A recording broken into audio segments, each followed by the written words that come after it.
Have you ever wanted to try something new, something that your heart always pushed you to try, and you always kept delaying it, listening to your mind, where your mind always kept asking, what if it goes wrong? What if I regret it later?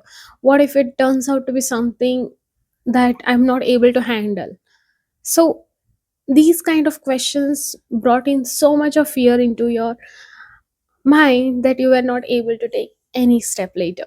So that's what we are going to talk about in this video, where I'll share about how you can overcome this fear of trying something new.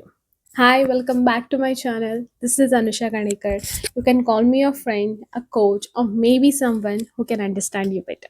Before we move and understand how to overcome the fear, let's first understand where does this fear come from. Sometimes the fear is just in your mind. For example, the fear comes when you are thinking about the worst case scenarios. In the example of the scooty that I have taken in the last video, you can easily understand that the fear came when I started to ask myself, what if I go and crash into someone or something happened to me? So these were the worst case scenarios that my mind was posing, which was not real. But my mind was constantly asking me to picture about something that can happen. And most of the case, it was negative because our mind is so much trained into thinking so much negativity that it's difficult to see anything but negative.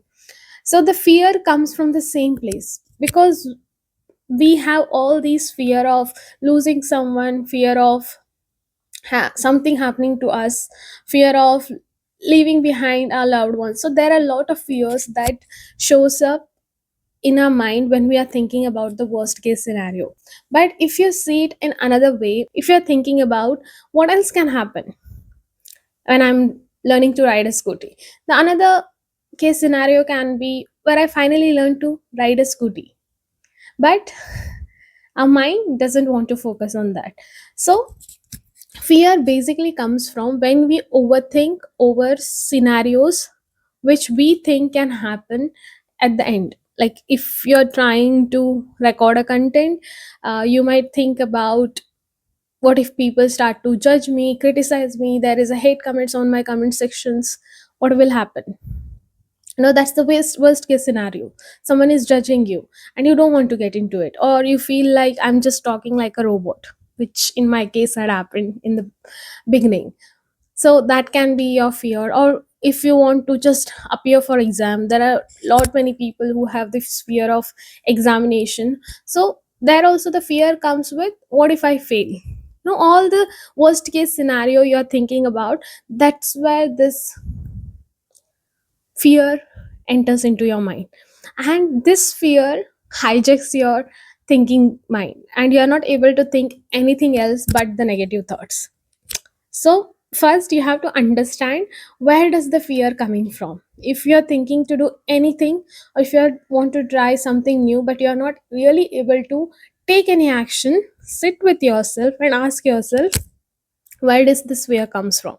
What are my thoughts about it?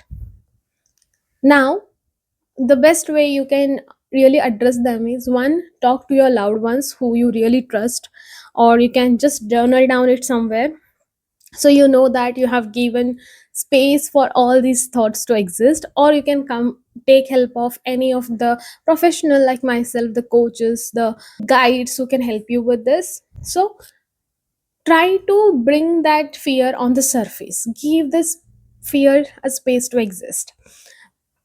So once you have given the space for the fears to exist, next you can really ask yourself, what can be the best case scenario now? The worst case scenario is done.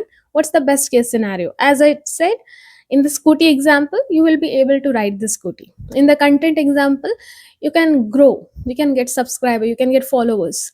In exam, you can finally pass and get your dream job. So there are the best case scenarios as well. When you are giving a space for the worst case scenario, now you can focus. Now, when you're focusing on the best case scenarios, in the beginning, you might not be able to take the action immediately. But now, when you have given a space for the worst case scenario and the best case scenario, your only focus is to focus on best case scenario all the time. Whenever you have to take any action and your mind purposely or goes back to that worst case scenario, try to bring your focus to the best case scenario, not by rejecting the worst case scenario, but accepting it that yes, this can also happen, but at the same time best case scenario can also happen. Like it's like both the case can exist at the same time. You are neither fighting the worst case scenario, neither directly accepting the best case scenario. You are just saying yourself that both can happen at the same time. If you are riding a scooty, you can really hurt yourself as you learn to ride the scooty, or you can really ride a scooty like an amazing rider. Also know that until and unless you really take any action, you will not able to understand whether the worst case scenario can happen or the best case scenario can happen. As a human being, we are really good with the practices. The more we practice, the more we can get better with what we do. So in that case, you can really get idea now that if you try hard, if you practice, definitely you will end up with the best case scenario. So once you understand these things, that first realizing the worst case scenario, then focusing on the best case scenarios, then understanding that both worst case scenario and best case scenario can exist at the same time. So rather than getting fearful with the fears that your mind pose, try to understand that fear is just the way your body wants to protect you. The fear is not bad. So if you try to see it in a from a angle of thinking it as a bad thing, it will always turn out to be a bad. So if you see it as a way that it tries to protect you, then it will always be your best friend.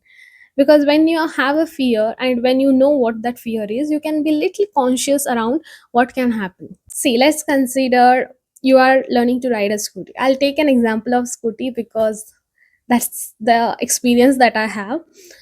So if you're riding a scooty and you know that, what if I fall? So now you have this awareness that as I'm riding a scooty, I might lose my balance, I can fall.